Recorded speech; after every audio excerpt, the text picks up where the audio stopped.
Hello students, welcome to our YouTube channel. तो जैसा कि हम अपने इससे पहले वाले वीडियो में बताए थे कि हर वीडियो में हम एक नए टॉपिक को डिस्कस करेंगे और ये सीरीज़ कंटिन्यू चलेगा। तो जैसा कि आज हमारा टॉपिक है राष्ट्रीय स्वतंत्रता आंदोलन, जो कि विभिन्न एग्ज़ामों में आए हुए हैं इससे पहले वाले ईयर में, जैसे एसएससी और अन्य रेलवे एग्ज़ाम में, जो कि आने वाले अन्य एग्ज़ाम जैसे बिहार एसएससी दरोगा के लिए बहुत ही महत्वपूर्ण है। तो चलिए इस सीरीज़ को कंटिन्यू करते हैं। तो हमारा फर्स्ट क्वेश्चन है, भारत के किस स्वतंत्रता सेनानी की आत्मकथा why I am an atheist है? तो आंसर होगा भगत सिंह। भारतीय स्वतंत्रता के दौरान हुए दंगों पर आधारित प्रसिद्ध उपन्यास पिंजर किसके द्वारा लिखी गई थी? तो अमृता प्रीतम। इसमें गलत लिखा हुआ अमृता प्रीतम होगा। सुरेंद्रनाथ बनर्जी की आत्मकथा है ए national in the making.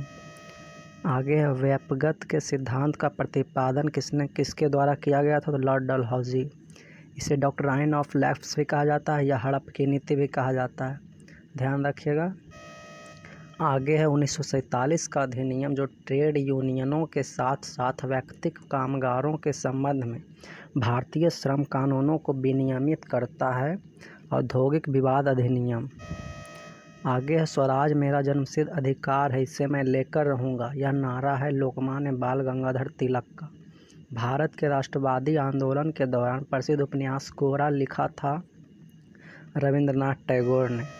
Mahatma Gandhi को महिलाओं के नमक सत्याग्रह आंदोलन में भाग लेने की अनुमति देने के लिए सहमत किया था कमला देवी चट्टोपाध्याय ने। आगे है, भारत में स्वतंत्रता सेनानियों में से किसने वर्ष 1943 में राष्ट्रीय सेना आज़ाद हिंद फौज, जिसे 1942 में रास बिहारी बोस और कैप्टन जनरल मोहन सिंह ने बनाया, को पुनर्जीवित किया? सुभाष चंद्र बोस ने। अल्लूरी सीताराम राजू भारत के किस राज्य के आदिवासी स्वतंत्रता सेनानी थे? Andhra Pradesh. Betting for a visa किसकी आत्मकथा है? बी आर अम्बेडकर की। भारत में बाल विवाह निषेध अधिनियम पारित हुआ था 1929 में।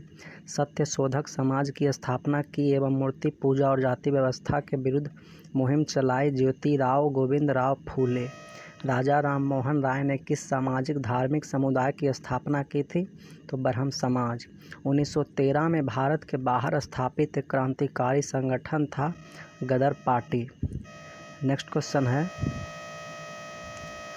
प्रसिद्ध गीत ए मेरे वतन के लोगों मूल रूप से किसके द्वारा गाया गया था? तो लता मंगेशकर। किस राजनीतिक दल ने भारत में पंजाबी सूबा आंदोलन का नेतृत्व किया था? शिरोमणि अकाली दल।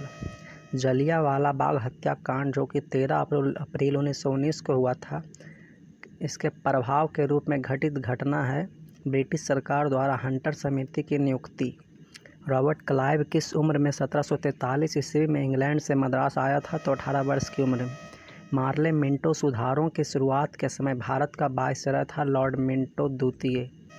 भारतीय राष्ट्रीय कांग्रेस की अध्यक्ष बनने वाली पहली भारतीय महिला थी सरोजनी नायडू। बंगाल में द्वैध शासन व्यवस्था को समाप्त कर दिया वारेन हेस्टिंग्स ने। 1887 में भारतीय राष्ट्रीय कांग्रेस को अध्यक्ष के रूप में संबोधित किया था बदरुद्दीन तैयब जी ने। खिलाफत आंदोलन के नेता थे मौलाना अबुल कलाम आज़ाद। 1857 के विद्रोह के बाद अंग्रेज़ों द्वारा किस मुग़ल शासक को देश छोड़ने के लिए मजबूर किया गया था? बहादुर शाह जफ़र। 1773 में बंगाल के प्रथम गवर्नर जनरल थे वारेन हेस्टिंग्स। महात्मा गांधी की आत्मकथा है सत्य के साथ मेरे प्रयोग। इसमें गलत लिखा हुआ है, सत्य के साथ मेरे प्रयोग होगा। 1867 में दादोबा पांडुरंग और उनके भाई आत्मा राम पांडुरंग द्वारा स्थापना की गई थी प्रार्थना समाज की। केशव चंद्र सेन ने लोगों को एक ईश्वर में विश्वास करने और केवल एक ईश्वर की पूजा करने के उद्देश्य से दौरा किया था महाराष्ट्र का। स्वामी विवेकानंद का असली नाम था नरेंद्र नाथ दत्त। मंगल पांडे को बैरकपुर में कब ब्रिटिश अधिकारियों पर हमला करने के लिए फांसी दी गई थी? 29 मार्च 1857। अखिल भारतीय मुस्लिम लीग का गठन हुआ था 1906 में। कलकत्ता में ब्रह्म समाज की स्थापना की थी राजा राम मोहन राय ने। वंदे मातरम राष्ट्रगान किसने लिखा था? बंकिम चंद्र चटर्जी ने। मानवता के लिए एक धर्म, एक जाति और एक ईश्वर का सिद्धांत किसने दिया था? श्री नारायण गुरु ने। ग्रेट ब्रिटेन, जिसे यूनाइटेड किंगडम ही कहा जाता है, की संसद का एक अधिनियम है जिसके तहत 1947 में ब्रिटिश भारत को भारत और पाकिस्तान के 2 नए स्वतंत्र प्रभुत्वों एवं विभाजित किया गया था। भारतीय स्वतंत्रता अधिनियम, इंडियन इंडिपेंडेंट एक्ट। भारत में ब्रिटिश शासन का विरोध करने के लिए खिलाफत आंदोलन और असहयोग आंदोलन का आयोजन हुआ 1919 से 1922 तक।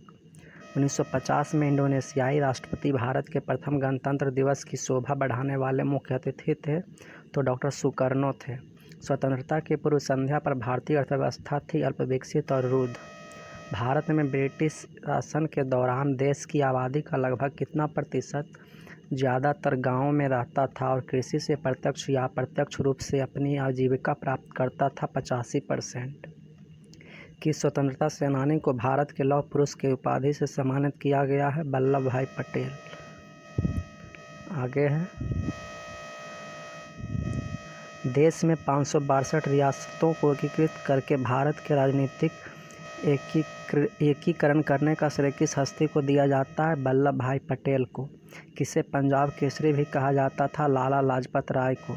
किस वर्ष में भारत के वायसराय कर्जन ने बंगाल विभाजन की घोषणा की थी? 1905 में। ईस्ट इंडिया कंपनी की गतिविधियों की विनियमित करने के लिए ब्रिटिश संसद द्वारा रेगुलेटिंग एक्ट कब पारित किया गया था? 1773 में। दिल्ली दरबार में कब किंग जॉर्ज पंचम का राज्यारोहण हुआ था और दरबार में किंग ने घोषणा की थी कि भारत की राजधानी को कलकत्ता से दिल्ली स्थानांतरित किया जाएगा? 1911 में। 1938 में कांग्रेस अध्यक्ष सुभाष चंद्र बोस ने राष्ट्रीय योजना समिति का गठन किया था। इसके अध्यक्ष थे जवाहरलाल नेहरू।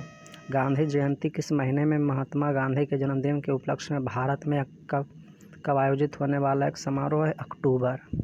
भारत में स्वशासन प्राप्त करने के उद्देश्य से सितंबर 1916 में मद्रास में भारतीय राष्ट्रवादी बाल गंगाधर तिलक और भारतीय स्वतंत्रता सेनानी किनके द्वारा होम रूल लीग की स्थापना की गई थी? तो एनी बेसेंट।